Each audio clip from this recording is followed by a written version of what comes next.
If you have one of these plastic foil vents, get rid of it immediately. It is a huge fire hazard, and there is only one dryer vent that I would recommend after doing dryer vent cleaning for 8 to 10 years, and that is DryerFlex. This is flame resistant, crush resistant, UL listed. This is the only one I recommend and the only one we are allowed to sell at the dryer vent cleaning company that I work for. So to install it, the first thing that you're going to do is unravel the end. These come compacted up for shipping, and you're going to need to unravel them so you get as much space as possible, and be careful not to make the wire come out. This one, the wire came out, so you are going to want to get rid of any exposed wire because it's going to get in your way and be super annoying. You could use tin snips, just any type of wire cutter. Scissors won't work because it's metal, so I am just going to snip it there as far as I can go.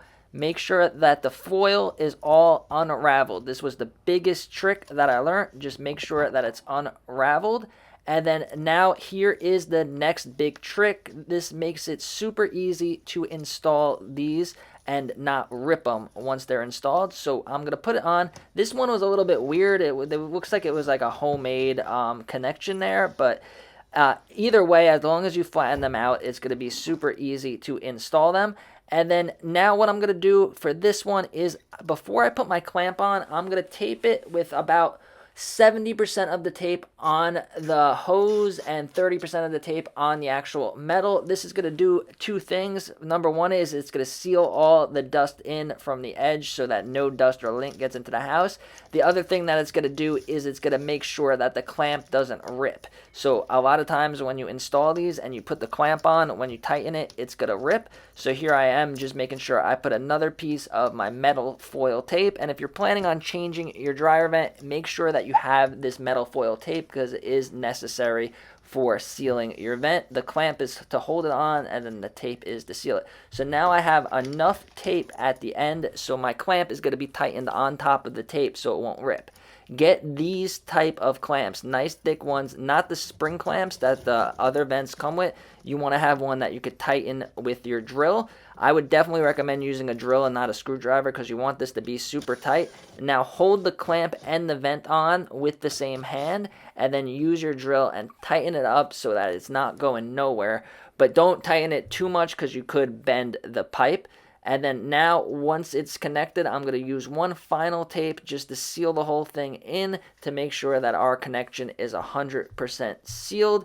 And then that is how you are going to connect it to the wall. And the next thing that we're going to have to do is connect it to the actual dryer. So when I'm finished taping this up, we're going to flip it around and I'm going to show you the secret on how to connect it to the dryer. This one had like a gap, so I'm just filling in the gap. They had duct tape over it, so I'm just putting my foil tape over it, but the installation is done.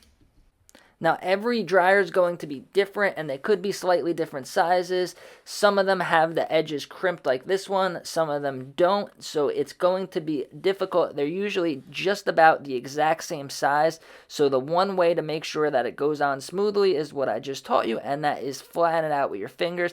Take your time, make sure the whole thing is flattened out. You could use a flathead screwdriver if you want, but the idea is just to make it as flat as possible.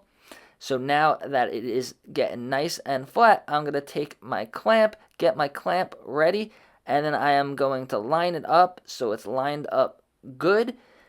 Make sure that it's on there all the way around, and you could rip the vent on the side because the side of the pipe is really sharp, so make sure you don't rip it. Make sure it's on and leave a little bit of space, a little bit of metal so that you could get your tape on there so that you're actually taping the vent to actual metal. That's the only way to get 100% seal.